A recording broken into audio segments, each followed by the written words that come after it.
Greetings and welcome back, everyone, to Into the Nexus, the Heroes of the Storm podcast. I am Garrett Weinzorl, and I am joined, as always, by Mr. Kyle Ferguson. Kyle, how goes your post-Sylvanas life?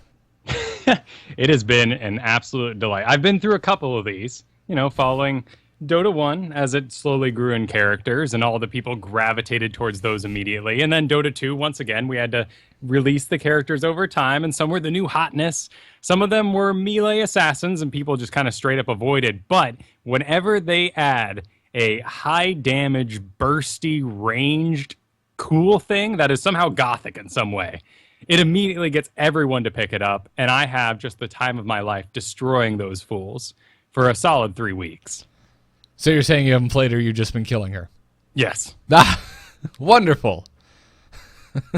So, we have a good duality going on today here. You played a lot of her. You're extremely impressive. I thought you got pretty good with her given the time you had. And then we have me on the countering side today. Well, that is, as we will discuss later on the show, because she might be a little on the strong side. I'm not really wrong with that. I'm not saying there is. I'm just I'm not sure my skill has anything to do with it. Fair enough. Is the point I'm trying to get across. But I did get my Master's Asmodan skin, and they just darkened him up a little bit, made him a bit more, graphic-y in the face. It looks great. It's an awesome skin. I've just been destroying people with it. Kristen got super into Murky this past weekend, which, I try really hard to avoid the meta and mainly protect my friends from it and be like, play what you want, but we all kind of had this idea in the back of our head, Murky, crap. Nobody plays that. And she just grinded it out. And we tried different hero combinations of eventually landing on Asmodan Murky and made this sort of extremely busy, loud, big, fat guy. And then this little tiny fish just kind of weaving in between everything. And it was incredible and awesome. And I'm blown away. Yeah, I only got to play 2 games with you guys, one of which was spectacular and one of which was just one of the worst games I've played all week. But that seems to be how it goes with this game. Yeah. So I'm not chalking that up to Murky being on our team or anything of the sort. All I know is the game that we won, I was just watching Kristen play and just cackling like the Joker. Oh, she's got the whole... Do I really want to use these words about my wife? She has the whole being annoying thing down in video games. She loves it. She relishes in it. She destroys all the buildings and then goes, haha, come chase me. You added the in video games at the end, so I think you're safe. Okay, good. I think we're good. And I know she's in the chat room too, so just waiting for Dream Destroyer to show up in there and give us she played a rogue in World of Warcraft. I mean, she knows she does this. That, or she's just going to come barging into your office and slap the shit out of you. The door has no lock here. Delightful. Oh yeah, it's been a hell of a week. It's a really big week. We have a big show. But before we do that, we have a couple of announcements here at the top of the show. First off, we have winners for our last week's Heroes Key giveaway. I feel like until the game just goes open, we're going to be giving a lot of keys away because our inbox, I think 75% of the emails we received this week were not usable on the show. They were just people being like, hey, here's all of my extra keys. Yeah, I kind of feel like a small town pound. And I'm always running like weekend deals for $2 signups to get a new puppy, and publishing all the photos I can at the local PetSmart. For like you got to okay. I got to find these keys a good home. Someone out there needs these. Is that a thing in Seattle? Because that's not really a thing here in Florida. What, a discount puppy weekends? I guess. Well, I mean, advertising it. Like, I can't say I would know where to go to find a discount puppy weekend. Oh, you end up at the pet store. You're getting your cat some food, and all of a sudden there's these adorable puppies rolling over each other, and they're like, "Oh, play with them all you want," but in the background they want you to take them home. Yeah.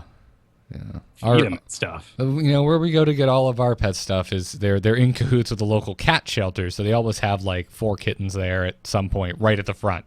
So exactly, we need to go all the way to the back to get the cat food and the dog food for the animals we already have.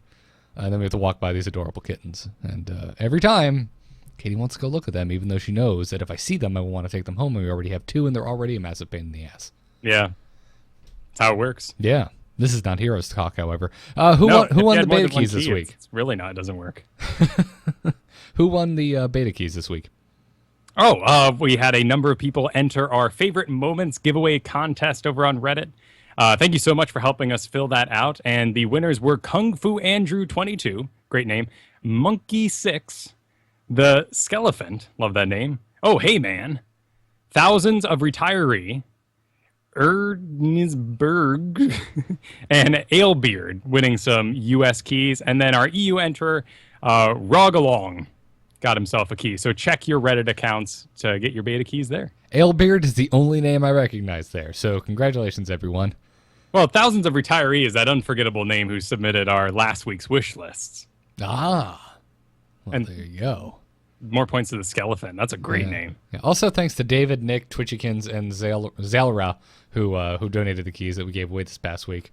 All that being said, we have way more keys to give away, which it's just silly at this point because I feel like everybody who listens to the show is probably in the game already. But if you want a key for yourself, for your friend, maybe you went to the pet store, got a kitten, and that kitten really wants to play Heroes. We have many more keys to give. So if you would like, we're doing another giveaway this week. This time we're going to do it on Twitter. Figure we'll switch it up. So if you want to potentially win a Heroes key, tweet at us. It's at ITNcast using the hashtag ITN Team League because Team League is now out. So we want to know your best team names for your Heroes of the Storm team Team League team. So examples might be Multiple Scoregasms or The Abusement Park. Get creative, folks. Make us laugh. We'll send keys your way. And also make sure to, it's probably best to start the tweet with either NA or EU to let us know which key you would prefer because they are region specific. Good point to make. Yeah. And the Primevals is all taken. That's my all-villain team. Have you already paid the 1,000 gold to register it? I've wanted to, but I didn't know if someone else was going to want to pay for it or something. I didn't want to get in one of those like table lunch gentleman's agreement where you're paying for the team, so you have your name. I'm like, no, I got this, and back and forth. We don't have enough demons, sir, to play that. We have 2 villains. That's why I said that. I mean, we got plenty. Anubarak, Arthas. Yeah. The problem is I'm trying to. There's not a villain healer, is there? Asmodan has a healing ward. That doesn't count. That's not even close. Well, it's the best thing I've contributed in quick match, given these supports showing up. Oh, man. Awesome. Also, before we get into this week's news, I did want to let everyone know that Kyle and I will be recording a new episode of StarCast tomorrow at 12 p.m. Eastern Time. If you're listening to this on podcast, it's probably today at 12 p.m. Eastern Time, and it'll be up on the RSS for StarCast shortly after. If you're already subscribed to StarCast from forever ago, it hasn't changed. And if you are interested and haven't listened to it before, we have links in the show notes over at amove.tv/ITN, or you can just go to amove.tv/StarCast. I don't know why I'm pointing you to the show notes when I could just tell you the URL. All those extra clicks. Exactly. I need those extra clicks, show notes man. ads. Yeah, for all the ads that we don't run on the website. Anyways, there's a lot to talk about. Let's get into it. This week's Heroes of the Storm news. We're on, boys! Ha ha! Let's liven up this place! Can Stitches play now? Yeah, I love it when... Oh, cigar fell in the... Wait! Oh, are they going to have to change that line? They got rid of his cigar this patch. Why? Also, his face looks busted. Yeah, his normal face is busted, but his infested face is totally badass. Maybe because it's busted and infested, it like combines together to be so bad it's good.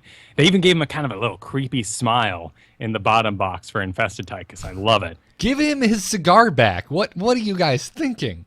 Well, remember back when we had the launch screen for Wings of Liberty, they had to get rid of the cigar on Tychus because of Korea and their smoking bans in media. I don't remember that at all. Oh, yeah, it was a thing. People were doctoring carrots in there and such because it was such a ridiculous deal. But remember, they have black, Zergling blood over there instead of red and all that sort of thing. All right, well, we're not in Korea, so give me my damn cigar back.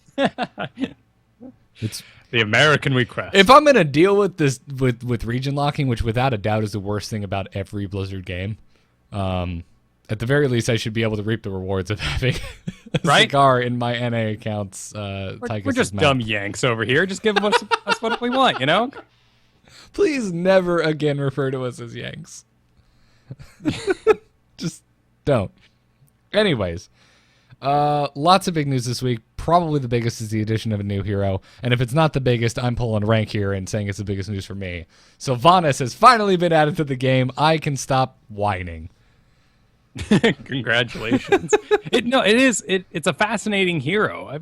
I would, if you were going down the list of things that need to be included in the Super Smash Bros. Of Blizzard, Sylvanas might take me a few moments, but the fact that she's in there now is just it's hype central. Yeah, well, for me, she's one of the pillars. Like, she's right up there with like Arthas for me in terms of the weight that the character brings. Right. I mean, you end up in Thunder Bluff, and you end up accidentally in front of Cain Bloodhoof back in the day, and you kind of go, oh, well, there he is. But Sylvanas, you seek out. Yeah. You have to go down that long hallway, and the tension's rising. Yeah, pushes glasses up. It was Cairn Bloodhoof. Thank you very much. Oh. Yeah. Just putting that out there because I'm just saving us from like 20 emails saying it's Cairn. Sure. In case they get in a melee together. Huh? Everyone liking that? I'm not okay. I saw that. I don't know what their problem is because I have always said melee. Oh, it's totally me. Okay. Because playing Super Smash Bros. Back in the day, the guy melee, and I thought it was melee the whole time. So I've been saying it wrong. All right. Well, that dude on our Reddit said hosts plural, and he was just trying to protect me. I want to be like, dude, I've always said melee. Save my feelings. Melee.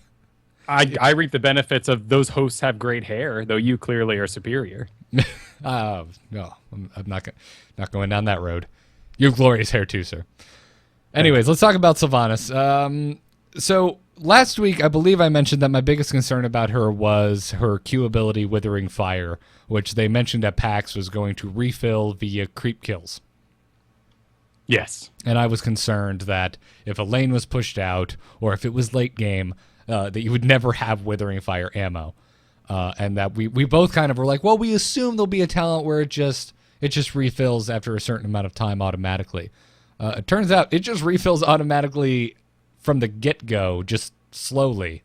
But if things are dying around you, you always have shot for your Withering Fire. Pretty much. The big thing for me was it costs no mana.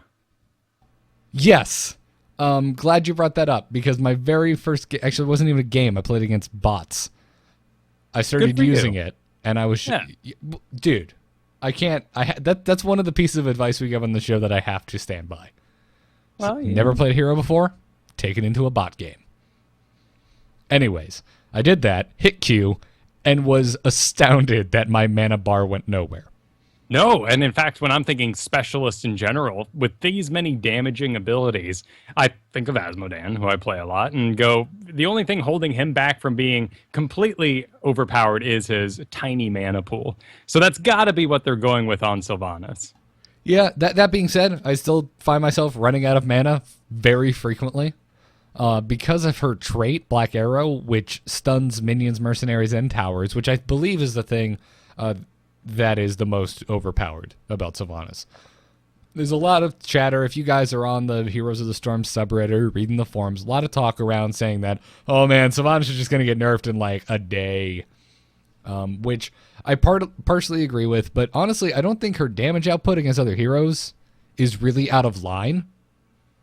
In the games I've played with as and against Sylvanas's, they've been pretty much in line with a Vala or an Illidan. But it's this trait, this Black Arrow, her ability to completely nullify a lane. It's really strong. Like, I don't know. I mean, have you seen it in action? Have you seen an untended Sylvanas just push out a lane and get up on the wall? Because it's a little absurd. Right. Not doing all the damage they could because they're switching back and forth, but keeping both towers locked down and then getting those down completely uncontested and going for a fort, which never loses any ammo because it can't shoot ever, is pretty impressive.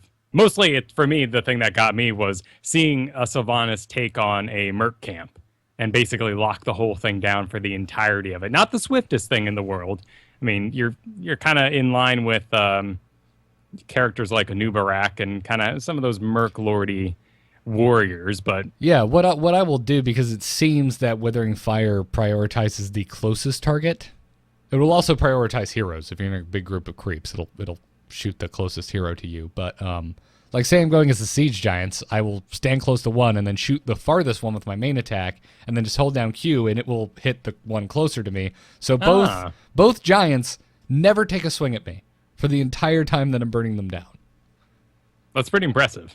Yeah, it's kind of nuts. And then if you combine it, like you can go take Bruisers. I almost said Knights. If you use Shadow Dagger, which is her W ability, it spreads like what am I trying to think of? Like Pestilence almost on a Death Knight in World of Warcraft. It's, centered on that one hero you hit and then just shocking all the other ones. So if you throw the way Black Arrow works is it literally any damage you cause with any basic attack or ability stuns minions and mercenaries. So if you throw your dagger into the middle of the Bruisers, all 4 of them will get stunned for the duration of Shadow Dagger, which is 2 seconds. All the while, you can start alternating your shots, doing the Withering Fire trick I just mentioned, and you'll take a little damage because you can't stun lock all 4 of them for the entire time by yourself. But I mean, it's incredibly health efficient to take mercenaries with Sylvanas. Right, you trade all that damage for a very little health pool, though. Yes, she is made of paper, and her escape is quite slow. Although, really cool. Haunting Wave, we haven't talked about that yet, the E ability. It's one of the coolest graphics in this game. Team 1, bang up job. It's gorgeous.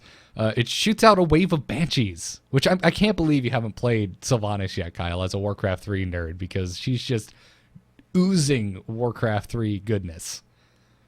Oh, the flavor's amazing on her. Like I said, I'm just enjoying destroying all these, and I don't want to wait in line, frankly.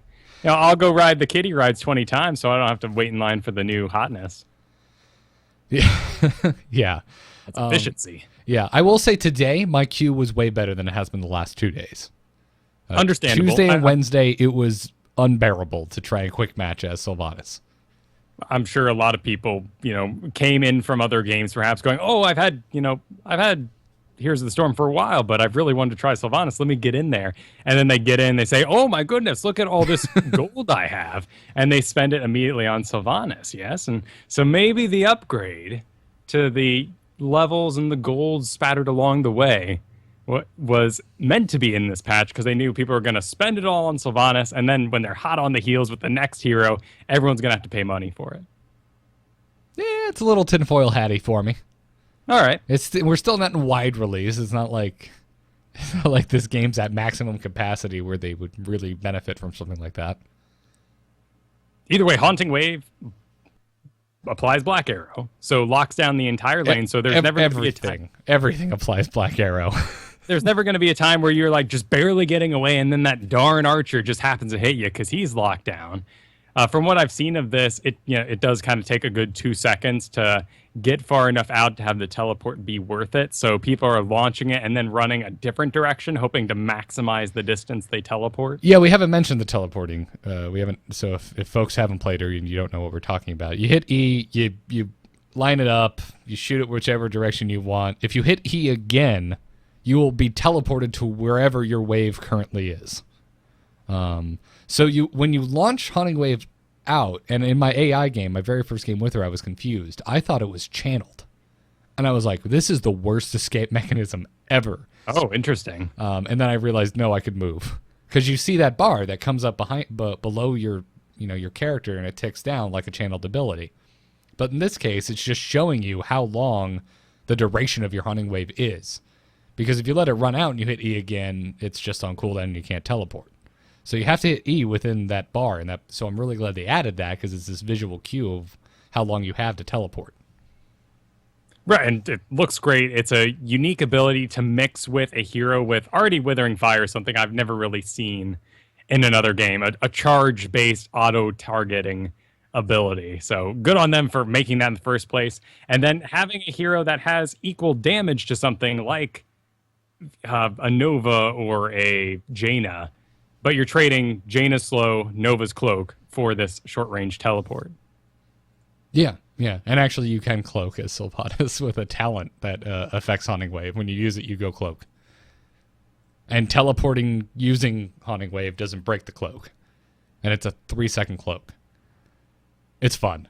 She is so fun. Her kit seems so incredibly refined compared to the, a lot of the other heroes. You can, again, much like we've said about it, every hero that comes out, we see Thrall, and we had a very similar, reaction. Same thing with the Lost Vikings.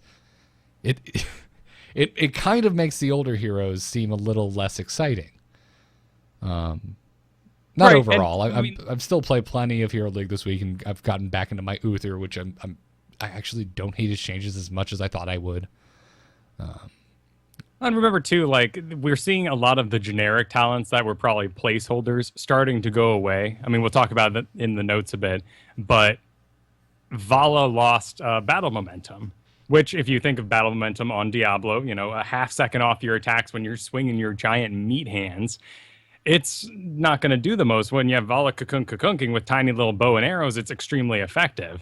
So those heroes now look kind of less, shiny when compared to something like Sylvanas, where everything has been at least tweaked and slightly customized, even if it's reminiscent of an older ability. That being said, as Sylvanas, which I have played almost exclusively this week outside of Hero League, where unless you get first pick, you don't get to play her, Vala's been kicking my ass. On Sylvanas? Yeah. I believe it. It's tough. She has so much burst. I mean, so does Sylvanas, but Vala outranges her unless you spec the right way. Which is why I was playing so much Anubarak last night and then the day before, because his ability to close is very surprising for low-health Sylvanases. And it's interesting that they made him free to play this week, because he definitely feels like a counter all of a sudden and has a place in the world. Oh, Sorry, Illidan? Anubarak. Oh, Anubarak. Yeah. I've seen so many Anubaraks this week, yourself included. Right, and he hasn't been free to play in a couple months, and I think this is maybe only the second time he's been free to play, so it's been a lot of fun playing with him. Illidan's, sure, but I feel like we're so saturated with them that everyone kind of has a counter in mind now. He seems like such an insanely popular character. He is, and after us talking about math and blood for blood, I've been all over blood for blood this past week, and it messes up some Illidans. Yeah, well, Shrink Ray is the best. Unfortunately, it's not on that many heroes, but I don't think we talked about Sylvanas' heroics. She's got Wailing Arrow, which is the first one available to you if you are talent gated. It shoots an arrow a pretty good distance, and it explodes for 200 damage, and it silences everyone hit by the area of effect. When it explodes, it's a pretty sizable radius, and it silences anyone hit by it for 2.5 seconds, which... the really cool thing about this is you can hit it. It travels relatively slowly, slow enough that you can actually see the travel path. If you hit E again, it'll detonate it before it reaches the end of its length, which is great. I've had some delightful point-blank black arrow kills this week, which just makes me feel like some kind of Legolas badass. Right, and we've all kind of learned from other heroes what to do the second Nazeebo lays down his ult and channels that. So either diving on him as other heroes or shooting that long range grenade as Tychus. And now we have the perfect counter to it. Yeah. It's interesting to have an ultimate this powerful come into the game when we already have the skill set to use it well. Yeah. I've had some. It almost makes her feel like an initiator. Now, not physically, but you can. Black Arrow is a wonderful way to start a fight. You silence everyone and you just dive in. Really caught a couple Malfurions off guard this week, where they I know they have Tranquility off cooldown, but they can't use it. And then Possession, which I haven't seen anyone use. I used it in one game this week. It was going so poorly for us. I was like, you know what? All the mercs are coming at us. I'm going to take Possession.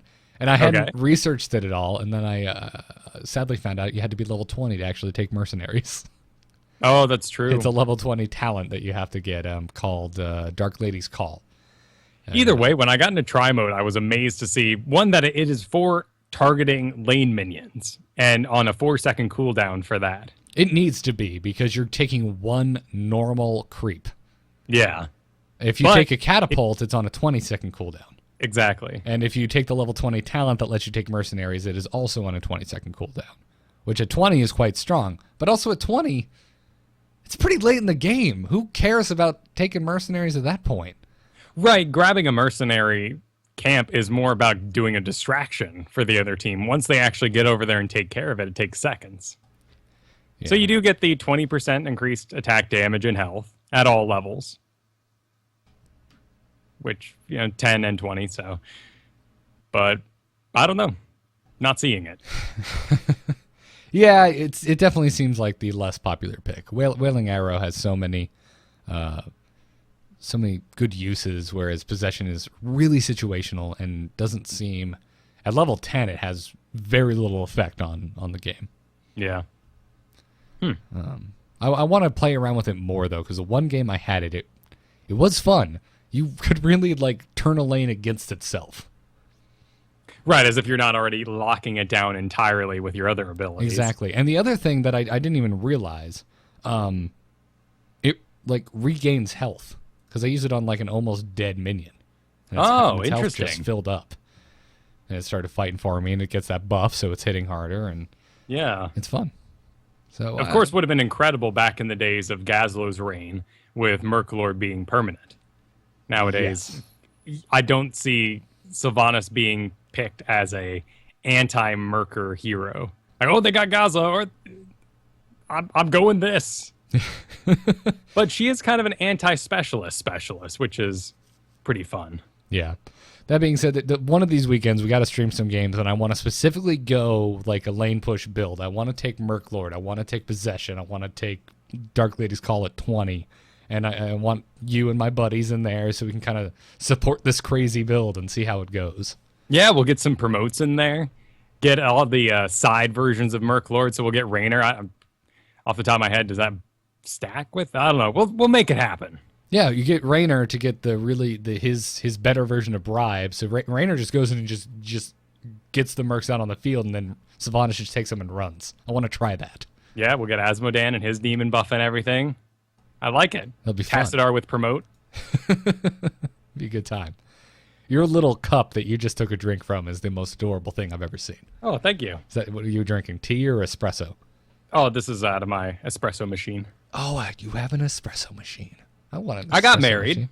Oh, I'm sorry. I forgot that you're guaranteed to get at least one espresso machine when you get married. That's how, and a food processor. I got a good blender for Christmas, so I think I can make that work. So far, we've only made margaritas with it. Let's talk about the new Battleground that was added, Tomb of the Spider Queen. Have you had a chance to play it, Kyle? I gotten one. I've only hit 3, and I've played a ton of games this week, and I've only got it 3 times. To be fair, with all the retroacted levels, at level 10 account level, you now get a stim pack. So I was just logging into, the other day. I've been really busy this week. But I was just logging in, wanted to see things, wanted to try out Sylvanas for about 5 minutes, and my stim pack's ticking down.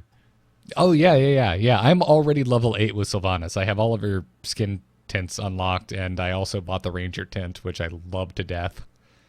It's pretty cool. It is really nice. The second tint where she gets the band across the eyes. Oh, yeah. Well, that's the obvious choice. So badass looking. I don't care that 3 means everyone likes to wear the third tint because it's like, oh, this shows off that I have played this hero very much.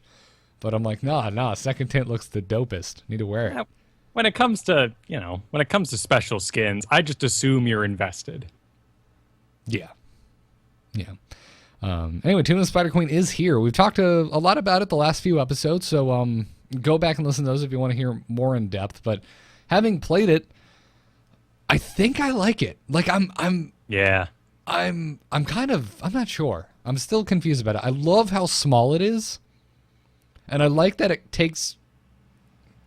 Here's what I like about it. I like that it takes the kind of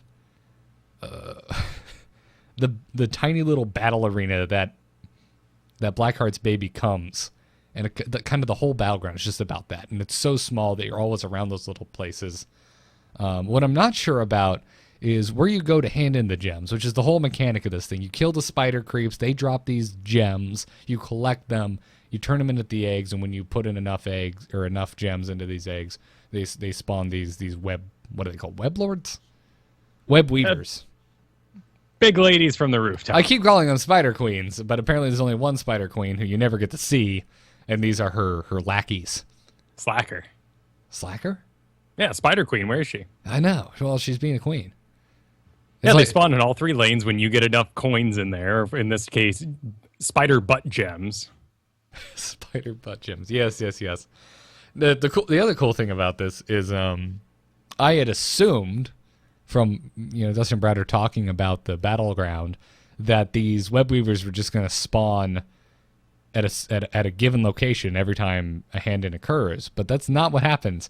This creepy ass like ghost smoke rushes across the Battleground, and these web weavers spawn wherever the lane is currently pushed out to. So wherever your creep wave currently is where the web weaver spawns. Which they do pretty good damage. Their wave is considerable for wiping out all the things in front of them. But my personal favorite are that they summon Nerubians in like wizard robes. Yes, they look wonderful. And to go back to their frontal damage cone wave that they do, my very first game, totally stood in it and just died. Yeah, it's outright painful. died. Do not stand in that frontal cone blast. It hurts so much. They do make a big deal about it. It's, very telegraphed, much like the grave golems. You don't get yourself a image on the ground for it, but you can get out of the way once you know it's coming. Yeah, you see them, they kind of charge up a Kamehameha ball, but they don't like in front of them instead of to the side like you should, like a proper Saiyan, but you see them charge it up. The Saiyan code. Yeah, you know what I'm talking about. I know what you're talking about, man. It's fascinating to see Nerubians in this game now with Sylvanas and suddenly realize that my top-down RTS has better graphics than World of Warcraft. Yes, it does. So, taking a look at the Battleground here, the thing I was going to mention, what is your opinion about the egg turning in having the sight blocking smoke pretty much all the way around it, and where there isn't that, there's walls? It's completely enclosed. You have to constantly face check this thing to make sure no one's turning in. Yeah, it's between the 3 lanes. So you have one between, the bottom and middle, and then the middle and top. But it turns a bit. So it seems like the bottom one is actually surrounded on 3 sides by spooky purple smoke, whereas the top one... Actually on 4 sides, because there's an entrance at the north side of the bottom altar. Apparently they're called altars, as this thing is telling me. Oh, right, yes. And then the middle top one actually has openings on each side. So it seems to me like the middle top one is going to be your safest bet to get a turn-in done. Yeah, they're both like even the middle top one, which has the openings on the side, and actually so does the bottom one. They're just more towards the top as opposed to the middle. They're still out of the lane. And while this Battleground is very small, you still want to be in lane constantly because you want to grab as many of these gems as you can. And the other thing that I don't think we've mentioned is that you can kind of deny your opponents from picking them up. They don't last very long. They don't stay infinitely like coins. They disappear after a certain amount of time. And also when you say you kill someone that has the gems on them, their teammates can pick them up, but you, the enemy, can't. But if you keep the teammates away for a few seconds, they just disappear. Right, it's basically on a health globe timer. Yeah. I didn't even think about that. That's a really good point. And if you apply those skills you've learned, in previous matches, realizing, I'm against that Tassadar, that Malfurion, that's definitely going for the regeneration master, you kind of zone them out. So here you just apply those same skills. Yeah. Yep. So I like it. That's the only thing I'm not sure about, because I like it's really like gut-wrenchingly stressful to try and hand in the gems because of all the line of sight issues that happen in the turn-in. And I would assume this is just an extra, icing on the cake that is, don't ever try this alone. And so they set up all these vents. I have never used the assist me ping as much as I have on this Battleground. You get a lot of them real quick. I mean, your archers on the map are replaced with these spiders for gems for butts. And, each wave is going to give you 3 if you get them all. And so over the course of, a couple minutes, you can stock up a good pile. And it only takes about 60 to get your first turn in. 50, perhaps? It goes up, much like the Blackheart's Yeah, Bay for the coins. first one, it's 50. And then I believe it goes up by 5 every hand-in. Then the 55, then the 60, and the 65, and etc. I'm not 100% sure on that, but I'm pretty damn sure. So, it's a good Battleground. I like it. It's Merc Light. There's 2 Bruisers, 1 Siege Giant, and 1 Boss. Yep, so we have maps without a boss, but still feels pretty light. Yeah, only 4 Mercs in total. And it seems I'm surprised they went with double Bruisers and not double Siege Giants. Yeah, just leaving them on the bottom there, which is kind of an interesting choice. Yeah. But it is fun, and I'm gonna assume, Kyle, that's gonna be the Battleground we'll play in our after show game today. Well, absolutely. I was just lucky enough to have Ben there to explain to me in my one game what was going on, because otherwise, new map, you change the trees around on me, my map awareness just goes to crap. Yeah. And we lost. And the most important thing that I cannot believe we forgot to mention, Harrison Jones is back, ladies and gentlemen. Yeah, he is in a fancy new model. Yeah, he's got his little vest. I'm going to zoom in on the map here for the video show. There's this altar right here, and here is a little amulet, and if you click on it enough, Harrison Jones will rope on in and get it, and then he will get back up out of the place, and I'm assuming right above him is the well on Sky Temple that he comes out of. Exactly, connecting the worlds together, and then whoever wins gets Harrison Jones descending next to their exploded enemies' core. Yes, and if you're losing, it's just like added. It's like, get the hell out of here, Harrison. Someone had time to click that thing. Go kill someone's gore howl and draw a bunch of cards, you jerk. Yeah, I made a Hearthstone reference. So what? So far, I've seen a number of people that have gotten up to 53-minute games on this thing because it doesn't have a basically Sky Temple mechanic that says, nope, this is when it ends. Yeah, and I kind of like that. Well, yeah, I mean, we love Dragonshire. These games where you can really hunker down, defend. Maybe it's coming from StarCraft. That's totally where it's coming from. Also from Dota 2, probably. Yeah. Yeah. But anyways, it's fun. Enjoy We're it, up to folks. 7 maps now. We are. And that's just, it's mind-boggling that, one, we know that many mechanics to play this game, but 2, every other MOBA just has 1. Maybe some holiday additions. Well, some of them have different maps, but the one we enjoy only has 1.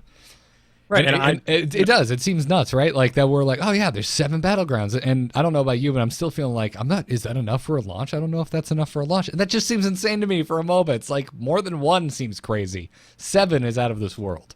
Right, I don't even think Mario Party had 7 different maps on it. But I'm comfortable.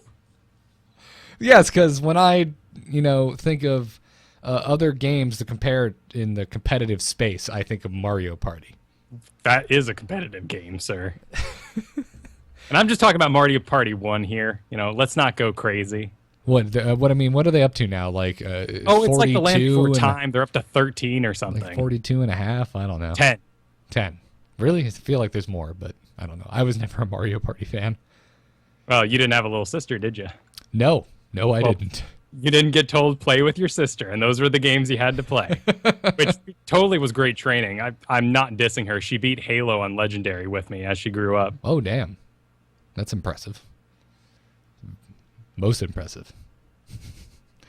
Team League's now active, as we kind of referenced to in our beta key giveaway at the top of the show.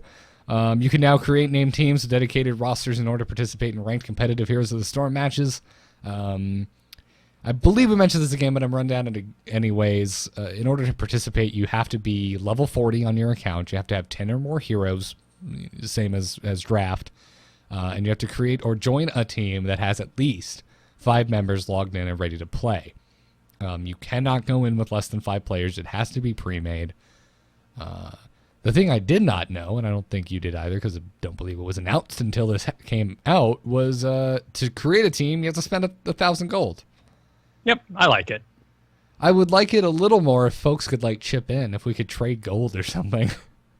True, but one person who buys it is team captain. So it does kind of take away that argument of who gets to be team. Well, it's whoever is, up for spending the gold. And if you're having a fight at that point, once again, you're stuck at the gentleman's chili table while the poor restaurant is trying to get you out of there. Yeah. Now, we have not started a team yet. No, we haven't. But like I said, I've been crazy busy this week, but I'm looking forward to it. Yes, as am I. We need a sweet team name. You will be able to be on 3 teams at any given time. So, if you have that one team, it's just like that high school garage band you had where it's like the bass player never shows up. And you're like, fine, I'm going to go join this other band. You can totally do that. Up to 3 at a time. And no one gets angry. Unless you're playing with one of them when the other team's trying to play and they need you. I guess that could cause friction. True. just kept going down there. And then you can have 8 other people, so 9 people total per team roster. Yeah. Which is good. I like that they didn't make it up to 10, where you could basically just have 2 teams on one account going, well, who's playing tonight? Yeah, I guess that makes sense. I feel like, I don't know. Like if I had a pro team, I might want that larger, but then I'm probably not. I don't think I'd have that many subs. Right, and then you would just, take one of your other 3 to fill out this, so. Yeah. 3 is a good number. Mm-hmm. The draft mode in it is going to be first come, first serve, though. Well, that makes sense. I mean, if you're on a team, it's still the 1-2-2-2-2-1 format. It's right. just you get to decide, in which order your players get to pick their heroes, which I would want if I had a coordinated team. Exactly. And since there's many heroes that you want to counter by picking them, since we still don't have a ban system, you're going to have to pass those off to people who can actually play them. Right. Yeah, exactly. So I'm really excited to try it. I mean, we already do pre-made 5-mans so much. I don't think it's going to be a huge difference, but I don't know. Just want to see a team name, come up with something really stupid. Exactly. What was our Dota team? It was Masters of the Universe with a picture of Freddie Prince on a unicorn. Princes of the Universe, and it was Freddie Mercury, sir. Oh, Freddie. Jeez. Excuse me. Princes of the Universe was our Dota 2 team. And our flags did have, Freddie Mercury's majestic mustache. Oh, those were the days. From what I hear, it's only the, quote unquote at this point in the game, professional teams who have mobilized to really use it. So you have a good chance, if you can get 5 friends together, of fighting against some extremely skilled people. Yeah. Let's get into the patch notes because there's a lot to talk about there. And holy crap, we're already 43 minutes into a show. There's a new map, there's a new hero, and then they changed about every hero. Just about everyone got messed with, except the heroes I like that got nerfed have not been messed with, unfortunately. In previous patches. Arthas is basically what I'm saying, folks. You know what I'm referencing. Beat around the bush for a bit, and then we'll just stab right in. Anyway, the patch this week had a lot of changes. Let's talk about some of the general changes first. They apparently significantly reduced the likelihood that players will receive the same Battleground multiple times in a row. Sweet. Awesome. Thank you. May I have another?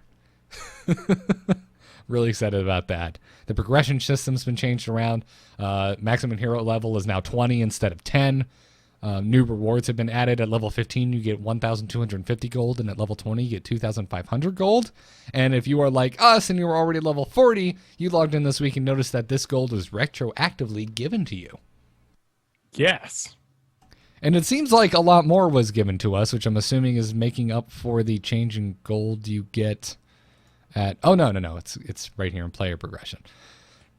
Right. Our heroes were all, at 10 max here. Now we have the chance to get those up to 20 and get that bonus gold along the way. The gold you have in your account right now is because you're level 40, and they retroactively gave you everything you would have gotten along the way.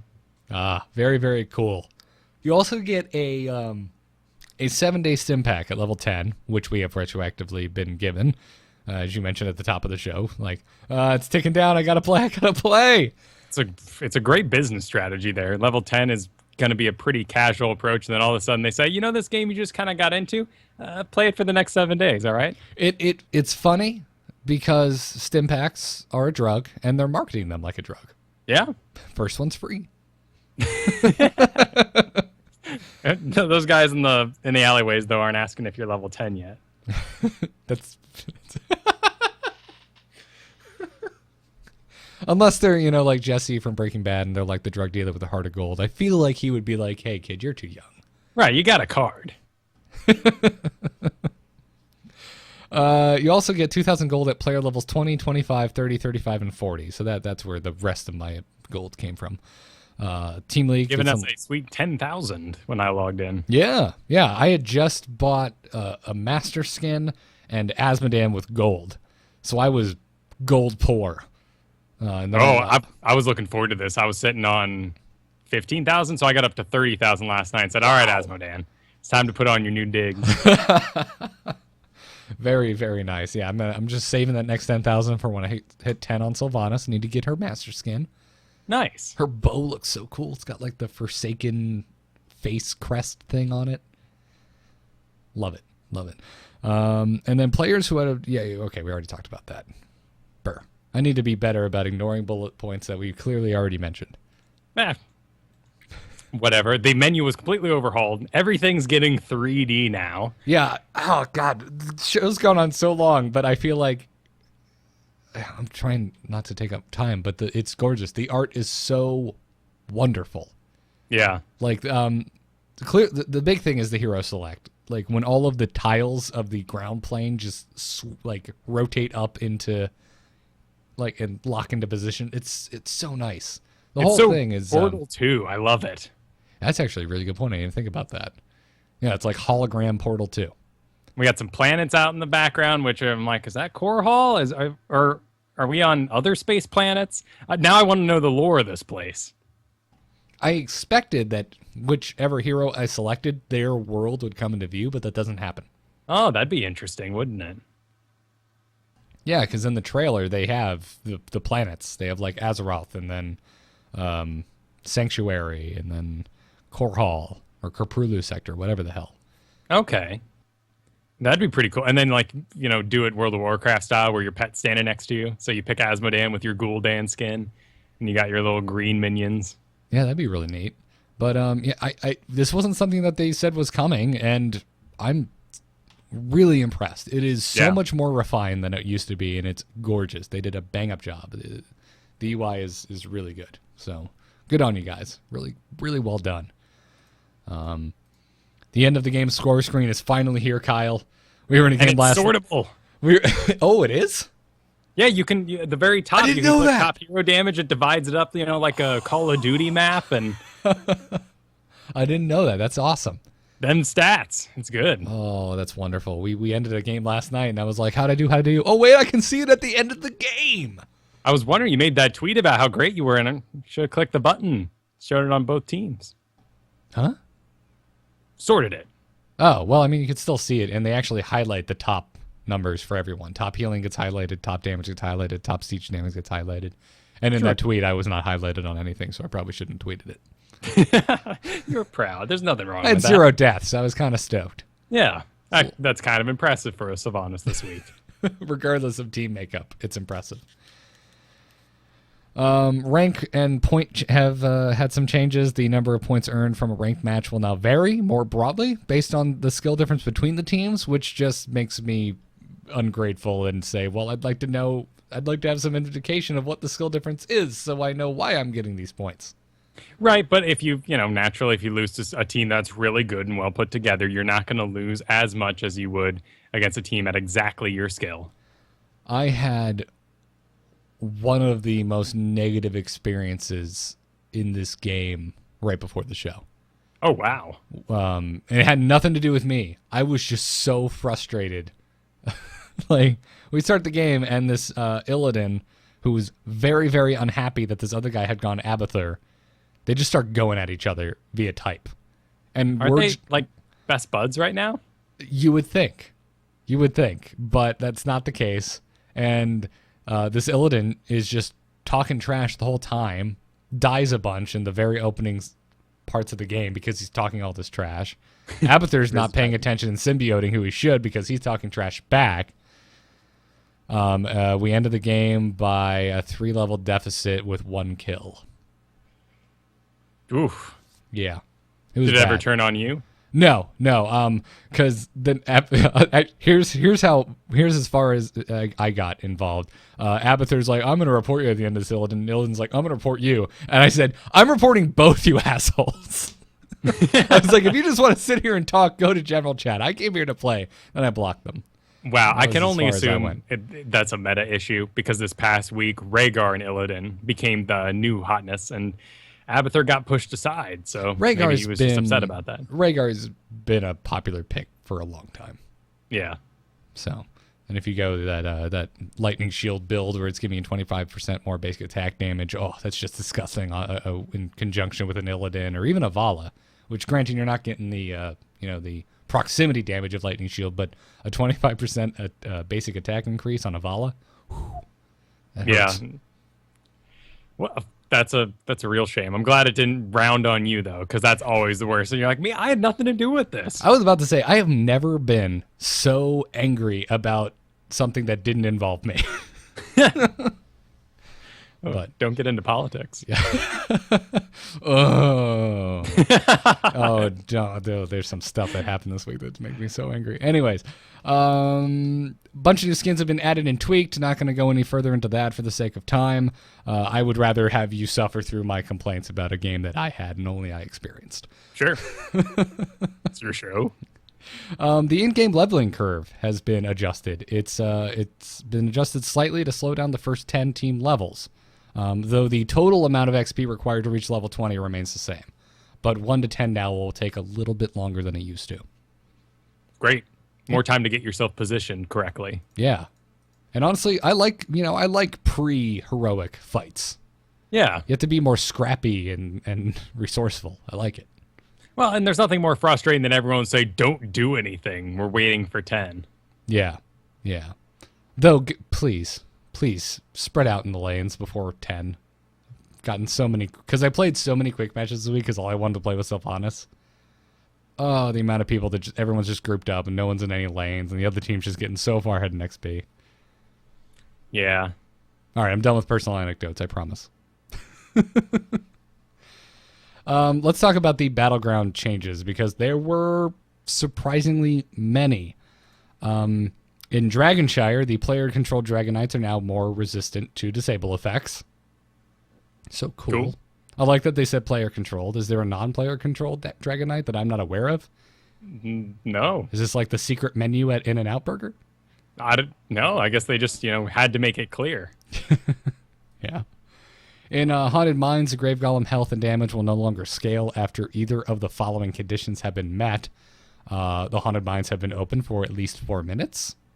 60 skulls have been collected. And they said that this change has been made in order to prevent situations in which a team would leave a single skull in the Haunted Mines in order to gain more Golem power. That is a hilarious and awesome strategy. I'm glad it's countered before they let everyone know about it in this way. Yes. But pretty cool to be like, no, the 2-minute skull, or 4-minute, I guess it would be, that we busted down here and got, let's just leave it to ferment for a little bit. Yeah, because this is something you do all the time if you're on the defense. If you're on the side that didn't get very many skulls and there's one skull left, you're just like, just leave it. You, person who's not in the Skype call with us, don't touch it. So, anyways, the power difference between laying golems has been reduced in situations where there is a large skull count disparity. Interesting. Yeah. A very cryptic message that basically says snowball control. Yeah. Yeah, which is an issue on Haunted Mines. It's your least favorite right now, right? For that reason. Yeah. You make one mistake in the early game and, well, you're stuck with 100 skull golem knocking down your door. Yeah. I think it's just the 2-map thing. I didn't really like it from the get-go, and I still don't like it now. I don't really have an issue with it. It's such a unique idea that I welcome it into the game. But it was just for me, like, you get down there, you get your butt kicked, and no matter how fast you respawn, those skulls are gone by the time you get back. And with the Merc, it used to be that you could maybe have like a Gazla or someone do the Merc Lord thing on there and get you back in the game, taking that medal, taking the Giants, but it just doesn't counter a skull golem like it did. So No. here we go. So high skulls, slightly reduced, and the first lane of golems reduced as well. So easier to take care of that very first one, no matter what it is. Yeah. Some Garden of Terror changes. The Garden Terrors are also now more resilient to disable effects. Oh boy, because I get on the Dragon Knight. It has a hard time getting around. It doesn't have a movement speed ability. The Garden of Terror is a damn drag racer. Yeah. Well said. Stun that thing and let it be stunned. It's so annoying. The movement speed has been reduced to equal hero movement speed. It was slightly faster than a normal hero. Right, but not by much. Overgrowth got some changes. The health has been increased by 25%, which I felt a lot in the few games I played this week. I think it takes way longer to kill. It now receives additional health bonus past the 15-minute mark, and it now deals 70 plus 7 damage per minute damage each tick to minions and mercenaries instead of 20% of their maximum health. Plus 7 per minute. So it's okay. 70 right, damage. The basic thing is 7. it's That's flat the scale. damage now instead of a percentile. Gotcha. Which Garden of Terror, probably the longest games right now. Yes. And so this is just saying you got it, end the game. There was also an overall structural decrease in health by 10% on your gates, towers, and town hall. Yeah. Sky Temple also got a little bit of a snowbally reduction because the temple damage has been reduced by a flat 10%. But the structures have 10% less health. So did that actually go anywhere, or was this a wide change? And they said, oops, Sky Temple's fine, and fixed it that way. I guess it's a good point. It probably actually makes no difference now with the structure health reduction, which I'm loving on Sylvanas because they don't shoot back, and now I can kill them. And remember, too, that maybe they have reduced restraint and disable effects on them, but that they can now be hit by things that gives debuffs, like Jaina's ice, which was very frustrating in the past where, single ice bolts, those aren't going to get anything done. It's about stacking that chill on people, and neither the Dragon Knight nor the Garden Terror would allow you to use your passive. Oh, I was muted. Oh, wow. Some talent changes. There's a new generic talent, Arcane Power, at level 20. You activate it to gain 400 mana and 15% ability power for 5 seconds, and it's on a 1-minute cooldown. It's currently only on Jaina, but it is a generic level 20 talent, so I wouldn't be surprised to see it either added to existing heroes or be coming on whatever heroes are coming next. Right, I'd love to see this on someone like Kerrigan, Kael'thas. who has some mana issues. Kael'thas is probably the next hero. Future interesting. Are they mages really of some going to kind. give us 2 Warcraft heroes back-to-back that are elves? Oh, that would be interesting. Yeah, I got to assume they got to fill out that warrior bracket with either the Butcher or the Skeleton King. Yeah. Well, we have I want a Diablo or a Diablo support so I can do my dailies. We've heard the Monk before. I want a Diablo support and a StarCraft warrior. For convenience, yes. Well, and for coolness. I want to be some kind of crazy, StarCraft something leading the charge in the battle. Fair enough. Be cool. Healing Ward was changed. Its duration has been increased from 10 to 15 seconds, and the heal amount was reduced from 3 to 2% of the maximum health per second. So hit them even harder than you did before, because they're going to last longer. Yes. Yeah. Oh, man. It is so important to prioritize killing the Healing Ward. Even with the heal nerf, it's still so... It just so takes strong. an auto attack. Yeah. Just kill it. Just kill the damn thing. Ice Block has been changed. Its cooldown's been reduced from 80 to 60 seconds, and it now dims out affected heroes' status bars, which I think is a great change. Well, those things are really bright now, and since you can't click on enemy heroes or any teammate heroes, it's your only way to really judge the size of someone's health pool. Right. Yeah, exactly. And then the Scouting Drone now has 2 charges. The duration has been reduced from 60 to 45 seconds. The cooldown has been reduced from 60 to 45 seconds. The placement range has been increased from 3 to 4, and the number of hits required to destroy it has been increased from 1 to 2. So big buff to Scouting Drone. I hope to see more of these. I love it. In heroes where I'm constantly running out of mana that have access to it, it's a great talent to take since it is free. But most heroes are supports, like Malfurion, and you're putting it up against something like Regeneration Master. Yeah. Yeah. Well, let's get into the meat of the patch, which is the changes to the actual heroes. So first, Right, it's important to note here that these are heavily edited down. There's a lot of talent changes and buffs. We're going to talk mostly about main abilities. Yes. Yeah. So if you want to know everything and you haven't already looked, go to battle.net/heroes and check it out. Like, read the full thing, because we're going to skip over a lot of it for the sake of time. First up is Stitches. The big thing with him is that his health has been reduced. It was 1,060 plus 260 per level. It's still a base 1,060, but the scaling has been reduced to 230 per level. Right, so at level 10, you're sitting at, 300 less health here. Yeah. It's very significant. Well, I guess technically it would be 270, but, who cares about that? One of the big notes here is, though, that we said we weren't going to talk about talents here. Pulverize is a big deal, though. Slam, and this is the one that gave it a 1-second stun. That basically broke any channeled ability. That is now a simple slow of 75% for 1 second. Yeah, that's a huge change. And Vile Gas has had its radius decreased and damage decreased. So if you were dying to Stitch's piles of poo, you won't be as bad anymore. Yeah. Not as big as issue, but it is his passive, so a general nerf to Stitches. Yeah. Let's take a look at Tyrande here, because she had such an insane overhaul. And I'm pretty happy with it, actually. At first I looked at this, I'm like, are you nuts? And then upon further inspection, really liked it. A lot of talents removed. Without going too deep into it, one of the big changes is her Light of a Loon, the Q ability, her heal, which, if you've listened to this show, we know, you know, we kind of think it's a joke. It does very little healing. It's on a super quick cooldown, but it's pointless.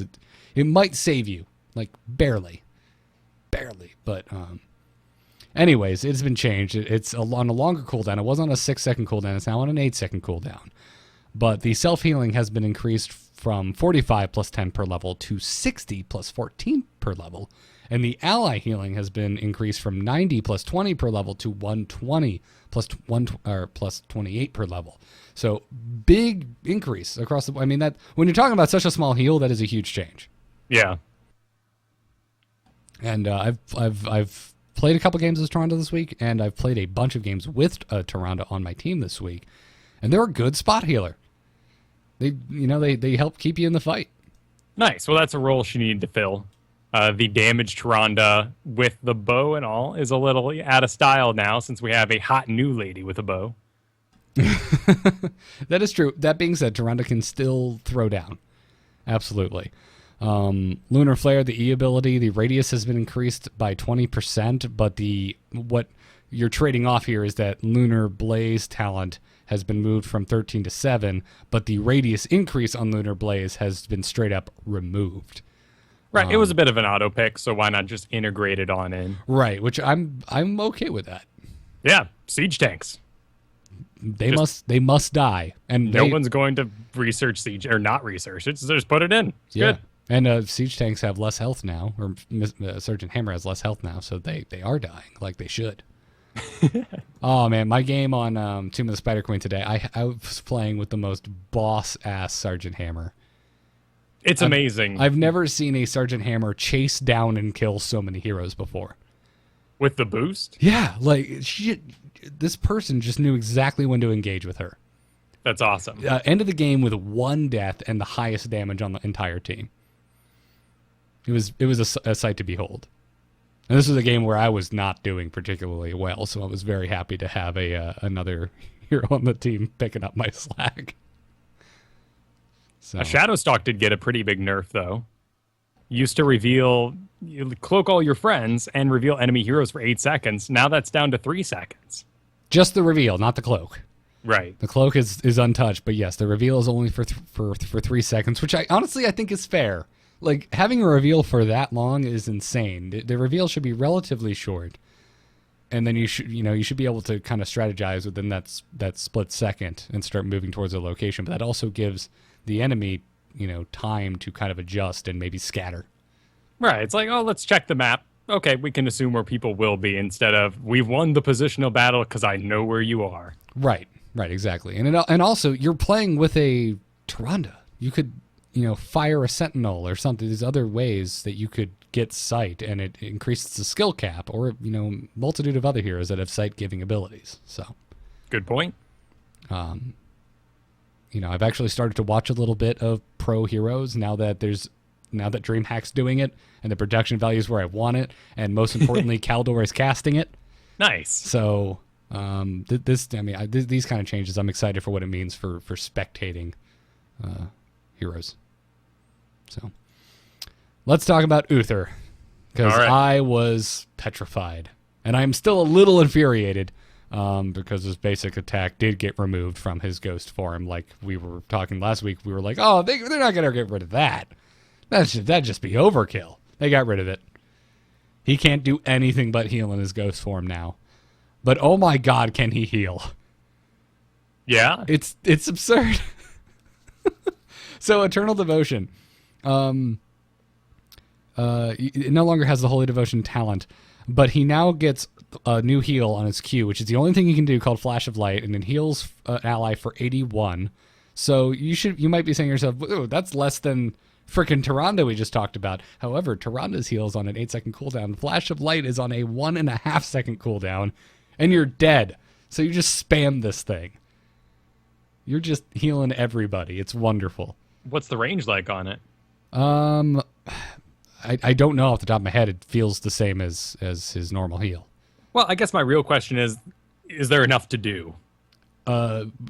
If you die by yourself, it is the worst feeling in the world, because you're just like, can I just die now and start the respawn? Because there's literally nothing you can do. You can't even tickle people with your marshmallow hammer. I really wish they had kept that in. I don't need to be able to stun people. I don't need to be able to use my heroic, but at least let me make the long walk over and smack someone off of the dragon shrine. Right, perhaps do 1 damage with your heal instead of healing someone, just for that very situation. Yeah, but that's really my only gripe. Holy Light had its range decreased by a relatively small amount. I'm not really noticing it, as did Holy Radiance. Its length has been reduced. Not a huge deal either. You might be I do tend to use Holy Radiance a lot when we're retreating and I'm in the back and there's people further back that are taking damage. I'll throw a Holy Radiance in their path so they get healed as they're running. So you're going to have to stick a little closer to your troops as you're retreating, but it's honestly not that bad. Well, you do have a new level 4 talent to increase the length and width by 40%. Yes. So I can understand why the base got nicked a little bit. I haven't taken that talent yet. I'm still my build for Uther hasn't changed all that much. This Hammer of Justice nerf, though, is pretty incredible. Yeah, 2 more seconds on the cooldown, from 8 to 10 seconds on a hero that already feels like has the longest cooldowns in the entire game. Yeah. And then its mana cost got bumped up by 10 points. Particularly when he's not bursty, to have such long cooldowns on everything might just make him feel a bit slow. Yeah, I wouldn't be surprised to see that maybe tinkered or reined back in after they get to look at how this works out with their stats and whatnot. But I don't know, it does seem a little excessive. And then Divine Shield, they tinkered with it because obviously nobody takes Divine Shield. I still don't think anyone's going to take Divine Shield, but if you are interested, the cooldown has been reduced from 90 to 70 seconds, and the functionality of the level 20 talent has been changed, which is a Bulwark of Light. He no longer gains a Divine Shield when using this talent. It now increases the duration of the shield by 2 seconds and reduces its cooldown by 20 seconds, which I'm not sure what the goal was here. I didn't take it before, and now I don't get it as well as the target at level 20. Right, making people invincible is such a cool idea in PvE content, but something like Tyrael, where everyone around you is invincible and you are the target, it just doesn't fly because, okay, nice, you've narrowed down my targets for me. I'm going to kill whatever's available. Same thing happens with Divine Shield. Yeah. Yeah, I don't know. And then Divine Storm got a big hit as well. The cooldown's been increased by 10 seconds. The mana cross's been increased. And the big thing is the level 20 talent has had its radius decreased by half. It was a bit of an upgrade. That thing was huge. It was massive. I mean, Uther had to be up on your biz to get it off at level 10. That was just half the map, it felt. Yeah, it's just the... I don't know. With everything else, all of the other nerfs that hit him, it just kind of feels like piling on. Here, let's make you feel a little bit better, because the new level 20 talent is pretty sweet. Yeah. That is the existence of this is what's stopping me from trying to start a riot. At level 20, you can take a new talent called Redemption. And how this works is after your Ghost Orb ends, after Eternal Devotion's done and over and you die for real, Uther resurrects wherever your ghost was when the duration of Eternal Devotion ended. You're going to have 50% health when you resurrect, and it can only occur every 180 seconds, but this is insane. Yeah, that's pretty cool. It is so good. I think you had to keep the range on Divine Storm just to make sure people didn't auto-pick this. That's that's a very good point. And I know you meant that kind of as a joke. I would suggest that seriously. Yeah. Because this is now my auto-pick. This is so strong. Well, you got, a 2-minute cooldown on it over that, but it is amazing. Yeah, it's good. It's very good. So, anyways, I mean, because trying to move on, but I have to just put this out there. What is the thing that really sucks in a late game team fight, Kyle? It's when your healer goes down. So imagine your healer just rezzing back after the Eternal Devotion heal change. So you kill Uther. Now he just starts healing the crap out of the team. And then he resurrects where he died. Well, not even where he died. He can move around after he dies and then resurrect again and then just start healing like normal. Right, and if you win games by making great moves but also taking advantage of mistakes, if he still had his melee attack, his ghost might be in a poor position when he pops back up. Here, he's got nothing to do but heal people and be in the perfect place for when he revives. Yep. Yeah. Which could be a Divine Storm. That's exactly it. Now let's move on to who was buffed but not necessarily reworked. Abathur. Right here at the top, his got some toxic nest messed with, but the big thing for him is his evolved monstrosity. We talked about it last week. It is now live. It persists until it is killed. I have seen this used a lot this week. I know, as our resident Abathur player, Kyle, have you tried it? What do you think? I actually haven't tried him since this happened, and I haven't seen many Abathurs in game. Oh. I'm assuming because that meta switch from the Abathur Illidan to the Rhaegar Illidan at the moment.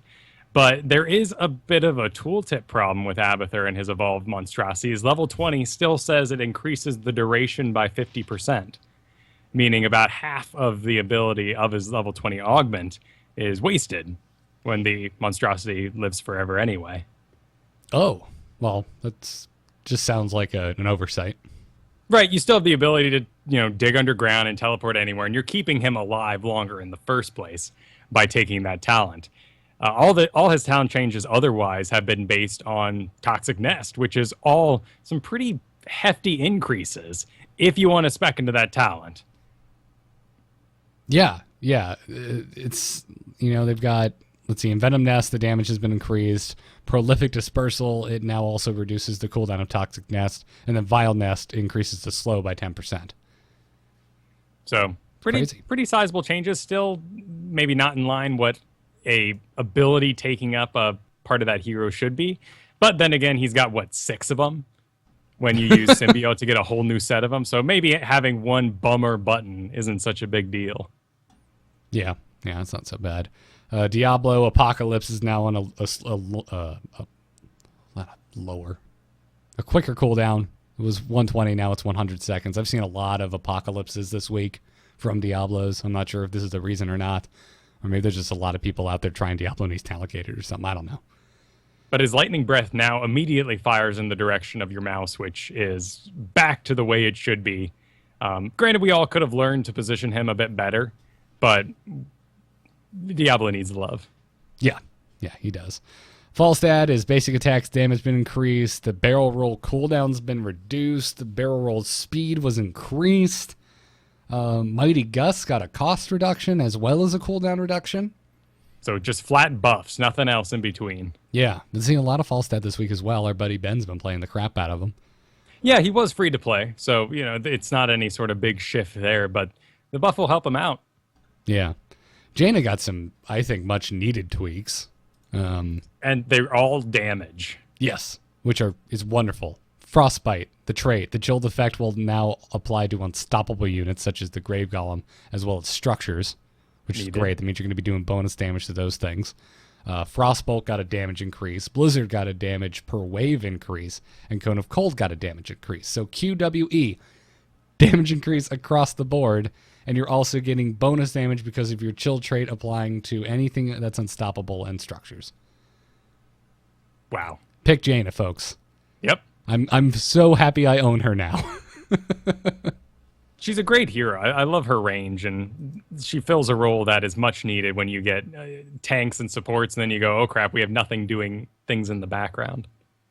Yeah. Let's go take a look at Murky.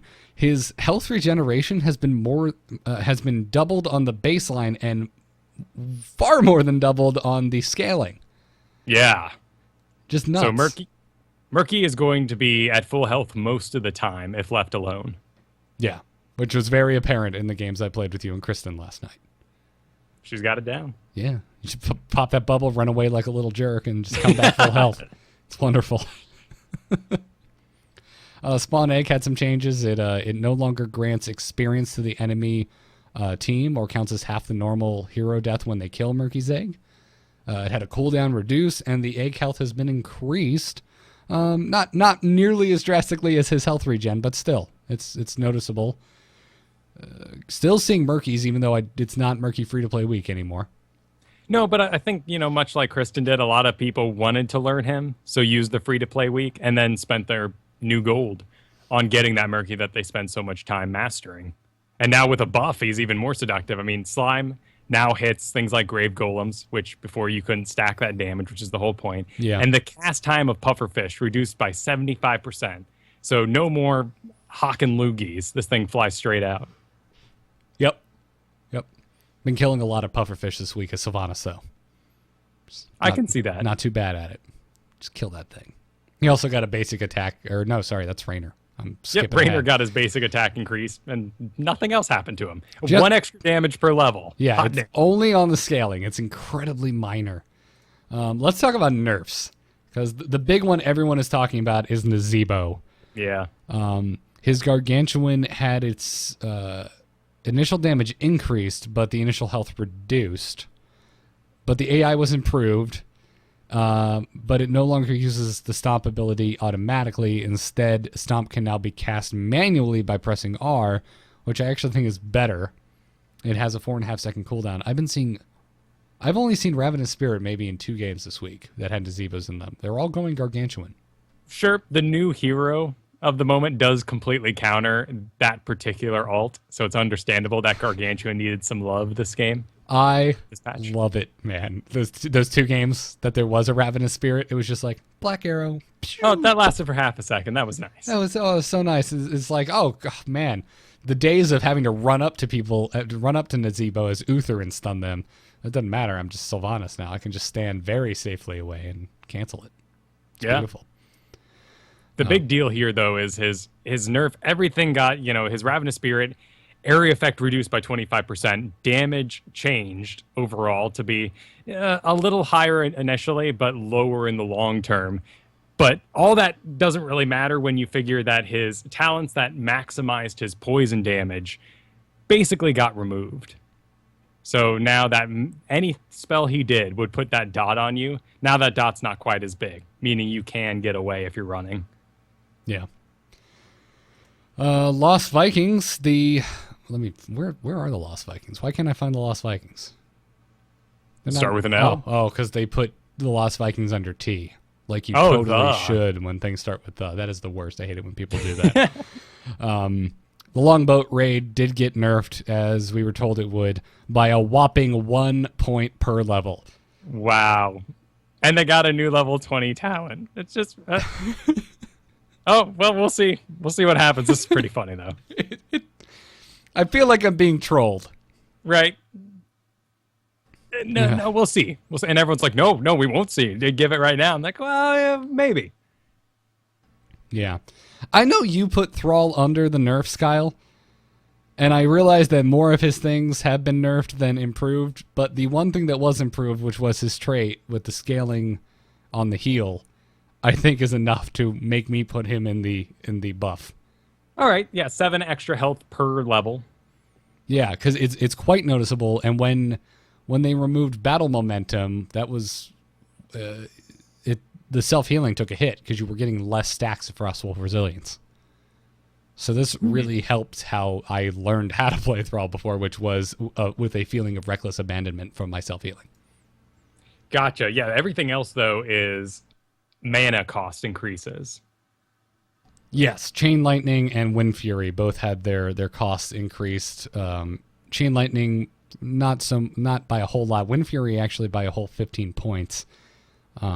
But Wind Fury also got a movement speed bonus increase by a whole 5%. So I would put Thrall's squarely in the neutral. He got buffs and nerfs. And I really like the changes they made to him. I will gladly pay a little more mana for Chain Lightning and Wind Fury to run faster and heal more. It'll be interesting to see what his longevity is, because his Mana Tide talent got reduced as well. So these new costs on top of your abilities and no way to really counter them could mean you have great bursts now and incredible heals, but you run out of mana and you got to go back, abandon your team to go fountain up. Yeah. Some minor changes. Kerrigan's Ultralisk has been changed around. She can now press R to click the terrain to issue a move command. And she can also press R and click a unit to issue an attack command on that target. Pretty much works exactly like Jaina's Water Elemental. Sonya got a pretty big buff, allowing her to now use her active talents while whirlwinding, which is basically your save me button while I do a bunch of damage to heal up. And now you can do the newly named forms of Stone Skin and Hardened Shield while spinning. Yeah, which is nice. I like that a lot, actually. It's a big buff for her because that's basically how you live. Yeah, it is. Force Wall for Tassadar. They clearly want folks to actually use it. Please try. Try it, please. Its cost has been aggressively reduced from 75 to 35 mana, and the Force Wall now forms twice as fast. Yeah. So, impressive. But the other thing is I need damage right now to wipe a team button, and it works so good. Damn it, man. We're trying really hard to... I took it in Haunted Mines. That place is tight. There's a lot of ways to lock people in, so I took Force Wall, and it worked well, but that is currently the only place I'm using it. Yeah. And then the final little minor change I want to mention is that Zagara's Mutalisk no longer persists after their target dies, which makes me sad. Yeah, that was an unintended ability, which it was real good. And got rid of Hunter Killer, which is kind of sad, so I'm happy to see this brought in line. Okay. Fair enough. It's not fair when I'm Tassadar and you put your Zerg on me, though, and I just, I don't exist for a couple seconds and your Mutalisk flies away. I do feel that needs to be fixed a bit. Yeah, I guess that's a good point. They just have no attention span. They get very bored very quickly. He's gone. All right, I'm off back up to space. But how do you fly in space, Mutalisk? Bye. They're like 75% of the kids I went to grade school with. They're all probably incorrectly diagnosed with ADD. And always picked invincibility as their one power on the playground? No. That was just that one neighbor kid that I never played with again. Oh, geez. Well, it's been a really long show. So we're going to take one email, and then we'll take it home. Darkness stopped calling. I hear the wilds call. Wait, nature calls. Okay, tell them I'm not here. You can send your emails to itncast@gmail.com. gmail.com. And our email today is from listener Martin, who writes, I happened to tune into Trixler's Twitch stream earlier in the week. In honor of Free Murky, he was streaming Murky in ranked play. The first surprise for me was that Murky was indeed on the loading screen. Second surprise, better than a 2-1 win-loss record in Heroes with Murky. It was such a pleasure to watch him play Murky, I'll say that, but that was definitely not a surprise. I always enjoyed watching him and listening to his commentary. The winning and the owning face, that was a bit of a surprise. I admit that I will probably only play Murky against bots, but for now, for now, but quite possibly, I will have to buy him. And his Easter egg Murloc skin. Curse you, Blizzard. That thing's so gross. It's so creepy. It made his eyes bigger. I think he got more oily this patch, too. Yeah, just Murky. I really want his marine skin, though. Yeah, that is kind of neat. That will make me play Murky. Anyway, Martin continues to write, Unleashing March of the Murlocs on bots is great fun. May even get my vote for the most amusing ultimate. Go forth, my little goggling minions, and destroy! It's a guilty pleasure, I guess, but I have faith that Blizzard will reward my Murky faith. Someday, as indeed, I have faith that Arthas will rise again and reward his faithful minion Garrett, and Abathur will once again delight Kyle. Thanks, as always, for improving my commute, informing my heroes play, and adding to my excitement about this game. I never expected to like a MOBA, and now, oh boy, curse you, Blizzard, again for the fun. This was such a fun email, I just had to include it. And then I was also thinking, I was reading this, and I was thinking of Kristen's boss-ass Murky play from last night, so I was like, we have to include this. There's room for it if you've got the character to be that annoying little bastard in the top lane, then Murky's right for you. And these buffs are not insubstantial. Yeah. It's I'm getting to that point, Kyle.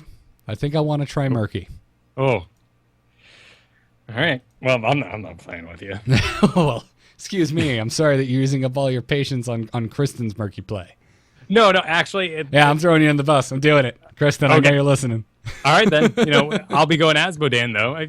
It's a real cool combo. Yeah, I believe it. Let's do it. Let's do this thing.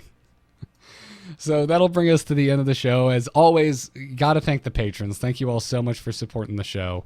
I completely forgot to take note of what we're up to now. Thank you to all of our patrons. We are almost to 600 a month. Holy crap, guys. We are inching ever closer to our $1,000 a month goal of doing a once a month game cast where you and I don suits. Yes, I look forward to it. Oh, he's coughing. Oh, I don't know what just happened. But I hate that. You failed at breathing. No, it was like a piece of, like a broken off needle just landed in the back of my throat out of nowhere. Oh my, that's almost as bad as when you're eating spaghetti and one noodle kind of wanders its way back too far, but you're still chewing the spaghetti in your mouth, but you have this noodle wiggling. Drives me nuts. It's instant. It's the most extreme gag reflex test. Yeah, because it's also a surprise.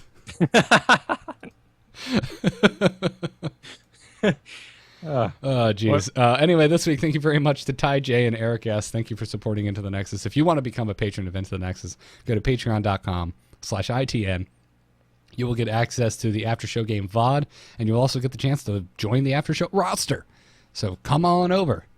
$1 a month, $2 a month, whatever you want to give. Thank you very much for supporting the show. And if you don't want to support the show, it's totally fine too. I would not have been able to support, shows I listen to at many points in my life, so not a big deal. As always, Into the Nexus is produced by amove.tv and Declan H., our patron producer. You can see more about this and all of the other shows on amove over at amove.tv. Our email, once again, is itncast@gmail.com, or you can continue the conversation over at itncast.reddit.com. Our live show is every Thursday night at 8 p.m. Eastern on twitch.tv/amovetv or over on alphageekradio.com for the audio-only stream. Our Twitter is at ITNcast, and you can check out Brian Griffith, who made our intro music, over at briangriffithmusic.com. Also want to thank those of you who are leaving us reviews in the iTunes store. This week, listener Vulture left us a 5-star review, and he said Uther himself couldn't lead a podcast as great as these guys. Which made me want to make a boxed product so we could put this quote on the back of the box. That's a good one. Yeah. And there's no ... that kind of leaves you wondering. It's great ... Well, what was the rest of it? What do you mean? IGN. Except when Garrett coughs on stream. Also, listener Multizord, who left a review, he named his review Crackle and followed it up with just trolling Garrett. So thank you, Multizord, for the angry chicken trolling in my non-angry chicken show. I really appreciate it. Kyle, where can folks find you? You can find me at KyleFerguson.com. You can find me on Twitter at Kyle Ferguson. But this week, I really just want to pimp Starcast tomorrow at noon Eastern Time, talking about Legacy of the Void. I would also like to pimp Starcast tomorrow at noon, talking about Legacy of the Void. Email us, starcastshow@gmail.com, with your thoughts and questions about Legacy of the Void. That Archon mode is going to be so awesome. I can't wait. Oh, man, we're going to have so much fun. And now I like Zerg, so we don't need to fight about race. Exactly. That'll be wonderful. Except Zerg, I've probably one of the less exciting things to manage a base of, because everything just hatches from the same damn building. Well, you don't have to pick between the two. That's just how they're suggesting you divvy it up. Well, I know. Granted, I'm really excited for you to take the ground army, and then I'll just be this special forces Muta harass force. Yeah, no, I'm looking forward to that too. The one thing that's going to be a real problem for me is my continually tabbing back to add more drones. And if we're both doing it, we're going to have way too many drones. That is very true. We'll just have to make a roll at the beginning. You're on drone patrol. All right, or sounds I'm good. on drone patrol. We can trade off. Drone patrol. Yep. Follow me on Twitter at GarrettArt. There's that. Check out our sponsors, Doghouse.systems.com. The code to use is ITN. You'll get a free 120 gigabyte solid-state drive added to your already awesome gaming PC, and you will also directly support Into the Nexus in the process. That same code, ITN, will work over at tweakedaudio.com and get you 30% off and free shipping off of your entire order of noise-reducing earbuds. So we thank them for their support. We thank you all for listening. Stick around for the after-show game, patrons, and we will see you next week for episode 45 of Into the Nexus. Good luck and have fun. Take care.